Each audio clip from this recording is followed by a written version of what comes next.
our contract. You even have a council, half the people sitting up there in council are not all elected. I'm all electric. Are you all elected? No, but you've got Barbara Krantz is, Steve Aljo is, I think it's about, I You think it's yourself- about half of them are. You, half of them are not, half of them are not. Half of them are, I think. But it's just, But you see, I can't get an answer because when I get up there, I don't get my but question. it's just, after, again, Off the top of my head, frustrating. Steve Aljo is, he is, Barbara Krantz is, that's three. Okay, I don't know, but you're four, so you got four, that's half a council, that's five. Okay, but So you got five people already. Three how people done. does that make you feel to know? Did you say you're all elected? No, I'm not all You're elected. not, so I'm footing your bill. And that does not make me happy. That's what he's talking about too. Well, I don't want to Those be customers are disrespectful, all but when I elected. bought my house, I didn't want an electric house. Because my sister had an electric house, I knew what she went through. but it's, in 2007, 2008, our electric bills were fine. We were competitive, if not better, than all the surrounding areas.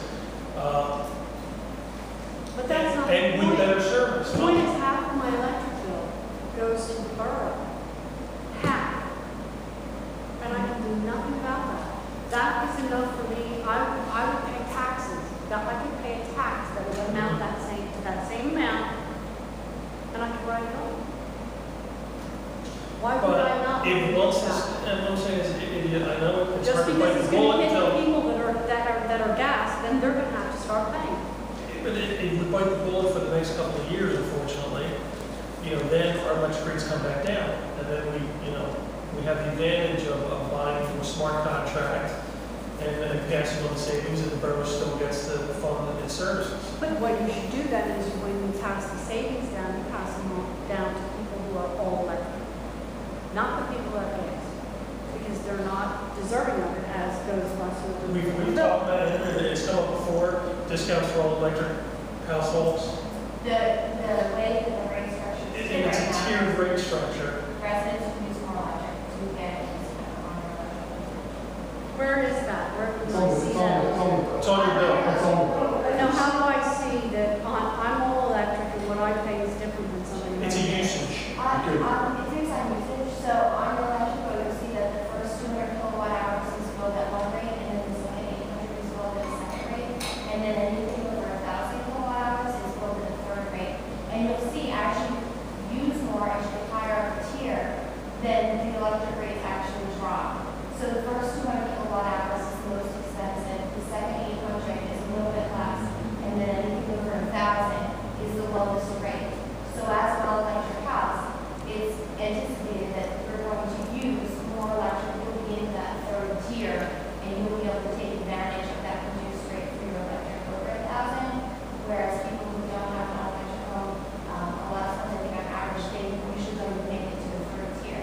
So you do see some savings based on that tier program, and that's definitely something that can be altered. If you look in your electric bill, you'll see it. If you need help. Oh, no, I understand how to read it. I understand Volume what we discount. all have. But All the I'm thing saying is- is that it's not fair. It's not fair to those of us who are all electric. I'm sorry, what? Did the whole contract begin at $25,000 paid for the electric? It's a big number. Yeah, it is. I mean, how would you feel about that? No. Yeah, not a small house. Yeah. Not a small little room. That's the problem. That's the problem. It's killing us. Look at the economy. It's killing us. I'd rather pay tax. And tough crap for those people who are gas. Let them pay the tax too. You'll still get the money. I Maybe just get think it more. dropped a little bit, like you could be gas, you see it for $4, you come out on Thursday, it's $3.80. You still feel better, it came down a little bit.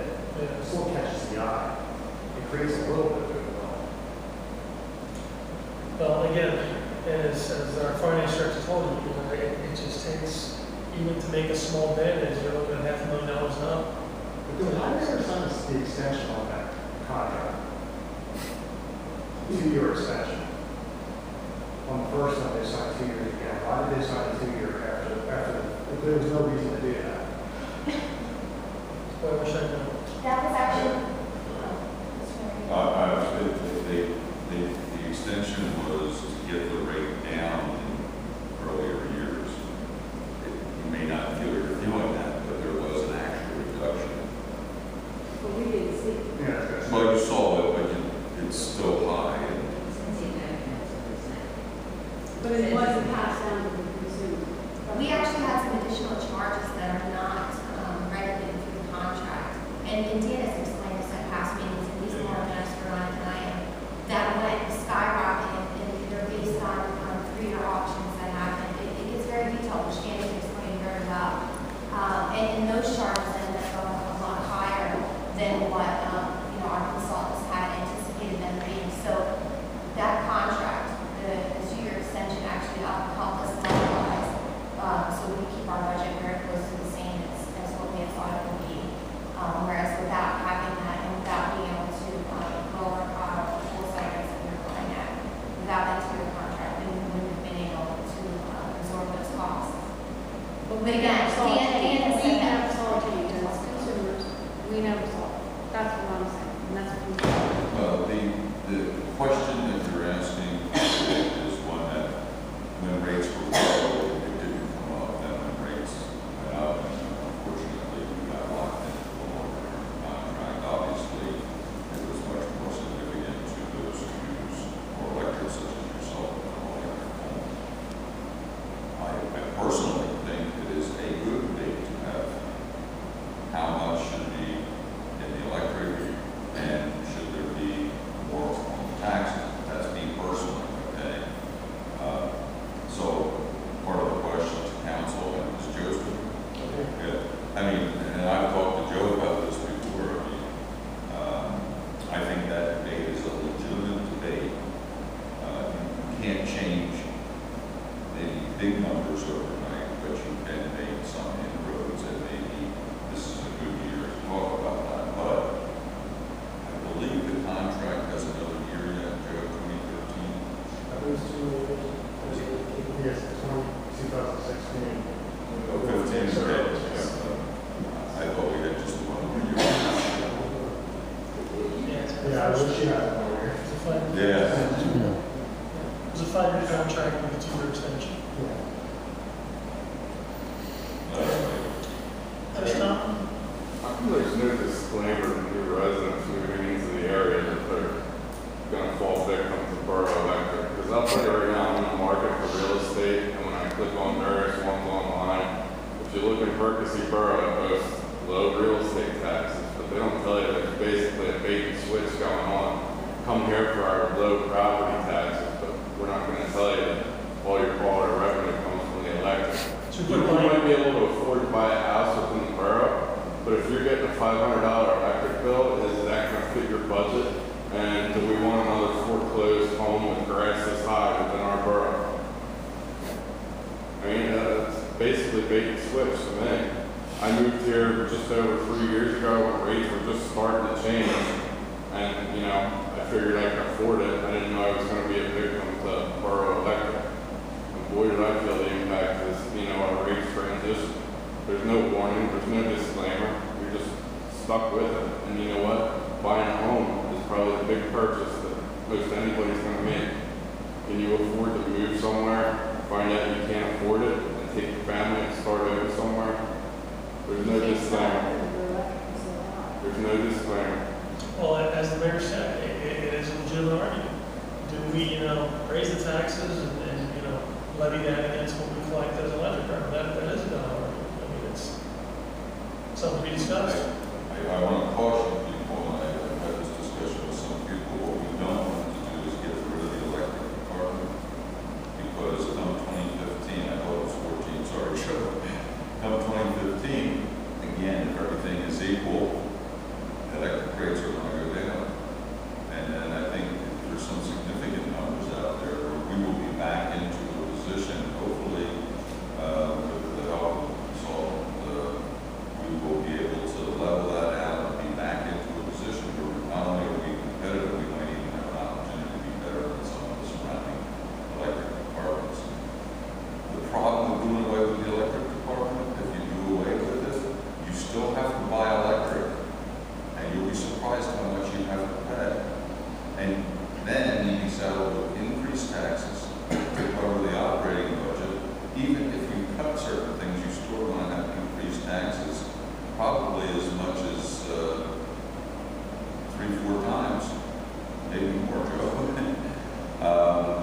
and you still have to go out and buy electric. So the savings to get rid of the electric department doesn't exist.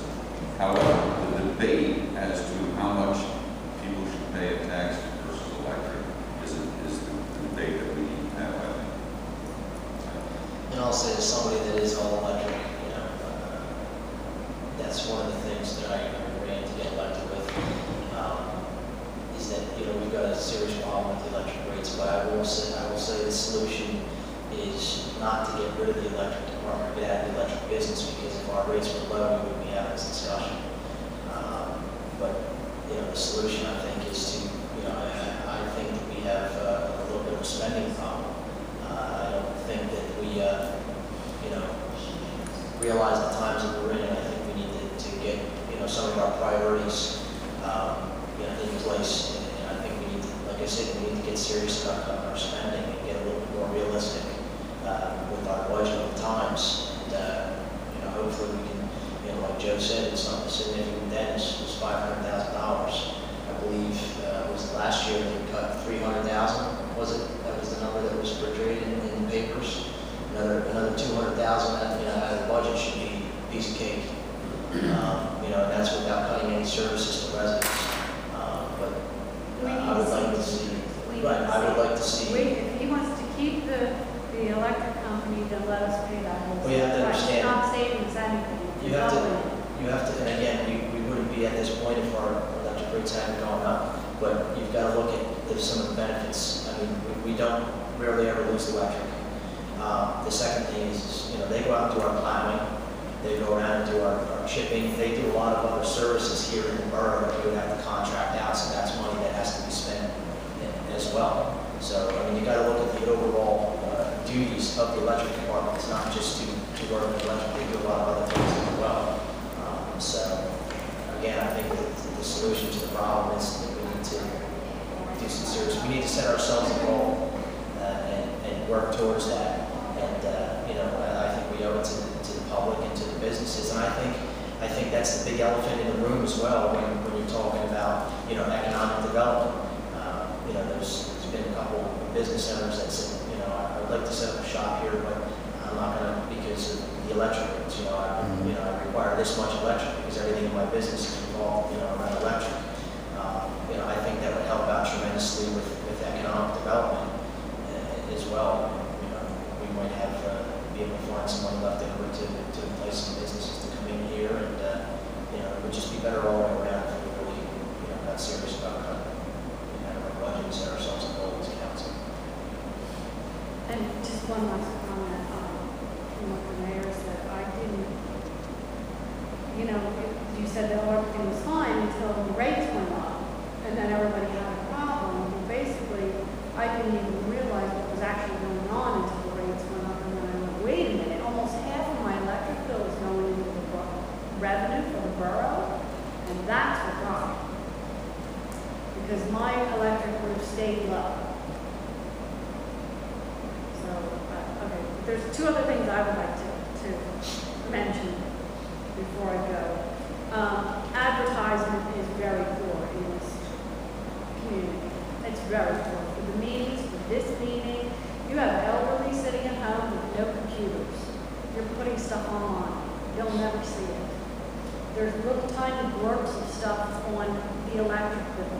When I get my electric bill, I'm looking at that number. I don't care what's in that little corner. It says trash day is this, or come to a meeting. I'm not even looking at that. I'm going, good God, what do I have to pay for my electric this month? So I think it's in the borough newsletter too, isn't it?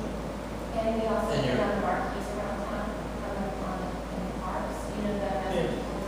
parks, And you guys, as well as, we send information. And we want to publicize it as best we can.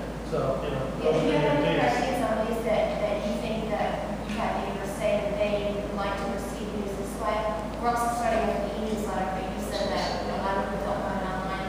There's people that can't afford the internet. They can't afford the internet. But Why if you not have have a a sign sign- right out front of the building, or have a sign right there where people come in? People come in to pay their bills. Have a sign that says, we're having these meetings, so that people know this. now with the e-newsletter, Andrew, are you working on any things for us other than our I know it gets a little costly for